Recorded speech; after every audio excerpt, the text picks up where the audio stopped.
Boa tarde, pessoal, tudo bem com vocês? Hoje, dia 10 de 3 de 2021, vamos iniciar mais uma aula. A última aula nós falamos de métodos de avaliação de desempenho.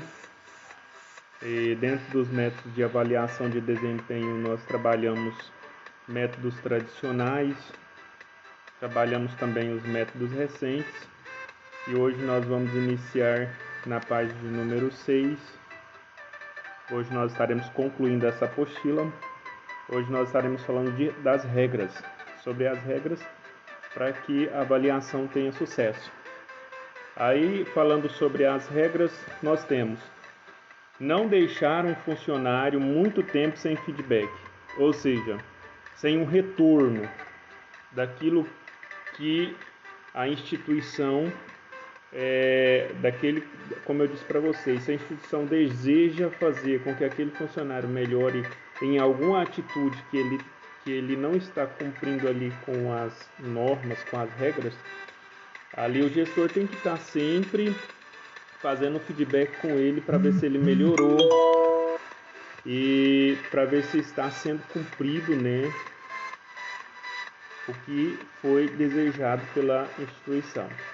Aí, falando ainda sobre o feedback, é um retorno que o funcionário está dando ao supervisor ou ao gerente sobre as decisões que foram tomadas,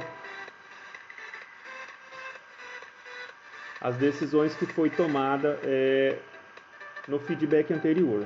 Então, quando se faz o feedback, a gente conversa, né, com o funcionário, passa para o funcionário ali algo que precisa ser feito, ou seja, a gente faz uma avaliação de desempenho dele em relação ao seu trabalho e passa para ele o que precisa ser feito para melhorar. Então a gente dá ao funcionário a oportunidade para melhorar quando nós fazemos um feedback. Aí, um mês depois, vamos fazer outro feedback para ver se esse funcionário melhorou. Aí eu vou estar observando esse funcionário para saber se ele está melhorando, vou estar observando as atitudes dele, se ele está tomando algumas precauções em relação ao que foi conversado. Enfim, se ele melhorou a sua postura, se ele teve uma melhoria nos pontos negativos que ele estava tendo, eu vou parabenizar esse funcionário, vou dar um retorno para ele: olha, parabéns, você está fazendo conforme a empresa está precisando, você melhorou muito a sua postura com relação às suas decisões, às suas atitudes dentro da instituição. Então esse funcionário vai ganhar uma estrelinha, né, por conta da sua atitude, da sua decisão em relação à empresa. Focar no desenho, não na personalidade.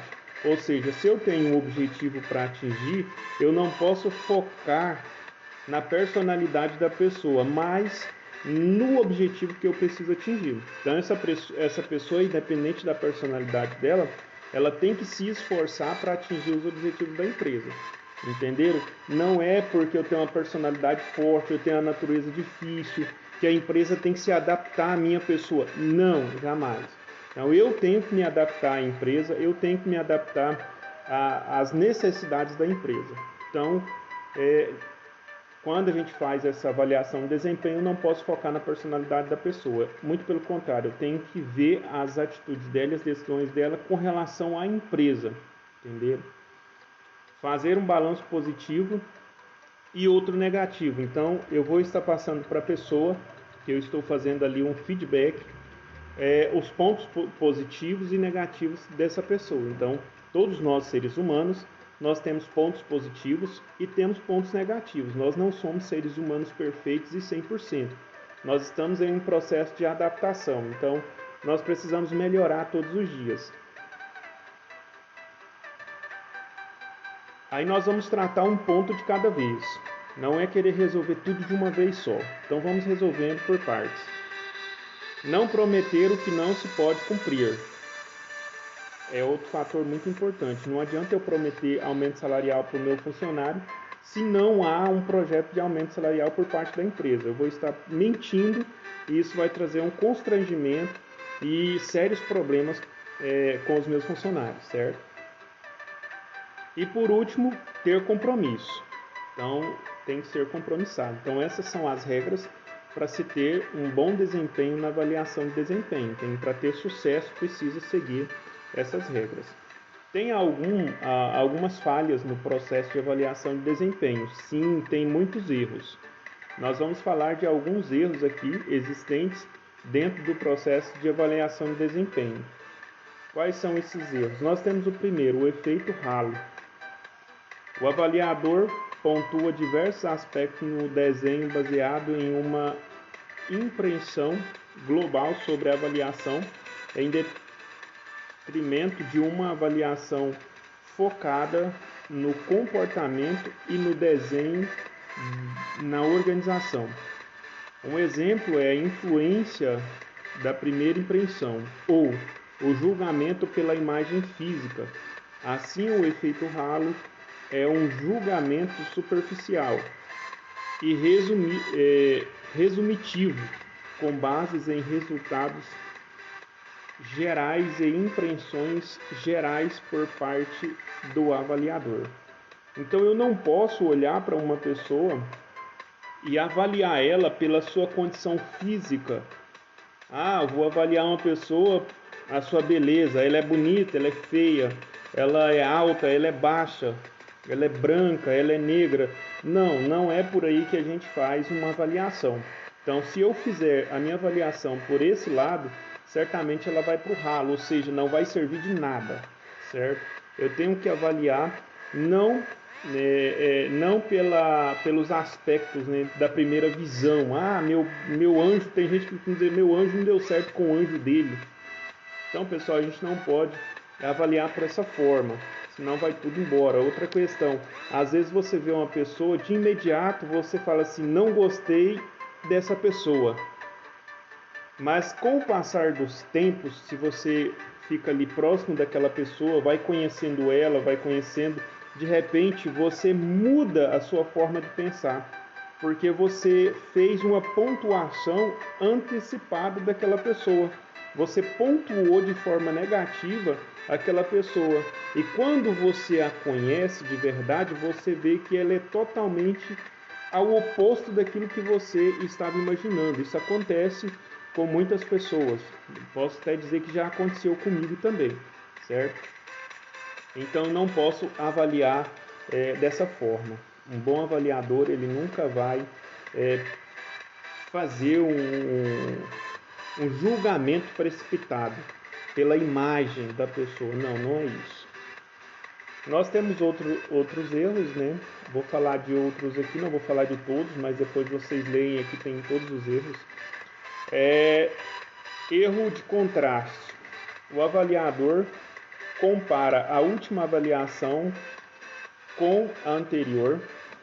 Dessa forma, se o anterior obteve uma pontuação muito alta e o último, será prejudicado.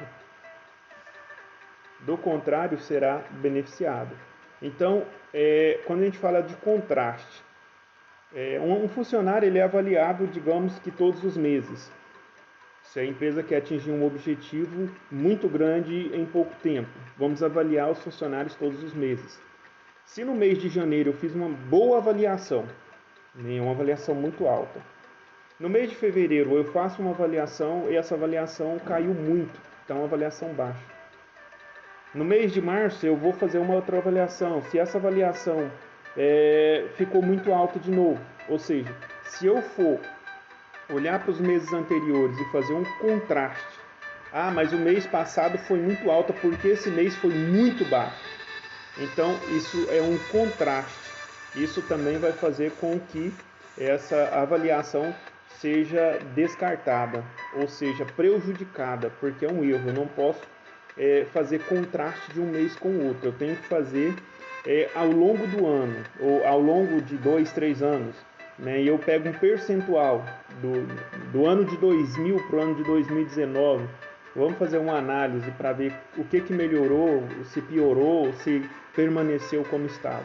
aí sim eu consigo ter uma avaliação boa.